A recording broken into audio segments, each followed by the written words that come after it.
Beli emas, mesti dapat emas fizikal. Ianya adalah satu ungkapan yang mudah untuk dikatakan. Tapi percayalah, ramai lagi yang kurang jelas. Apa maksud beli emas, mesti dapat emas dan kenapa? Kalau anda nak tahu, tengok video ni sampai habis supaya anda tidak mudah ditipu oleh skim pelaburan emas yang tidak wujud. Pesan mentor saya, Tuan Muhammad Zulkifli Syafi'i, penulis buku Wang Emas dan juga buku Misi Bebas Hutang. Bila anda membeli emas ataupun menyimpan emas, pastikan emas itu dapat dalam tangan supaya dapat ketenangan dalam hati. Emas yang paling selamat adalah emas fizikal dan tak dinafikan. Pada saat ini, ada pelbagai platform untuk kita mulakan tabungan emas.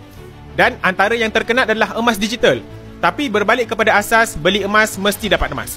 Apabila anda beli emas dan dapat emas dekat tangan, kalaulah sesuatu terjadi dengan syarikat tersebut, anda tak perlu nak risau sebab kekayaan dan modal anda berada dalam tangan, iaitu anda telah bekukan dalam bentuk emas fizikal.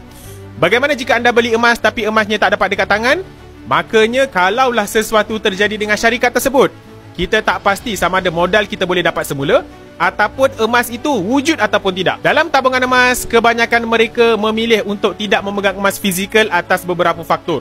Yang pertama daripada sudut keselamatan, yang kedua daripada sudut simpanan, risau, hilang dan sebagainya.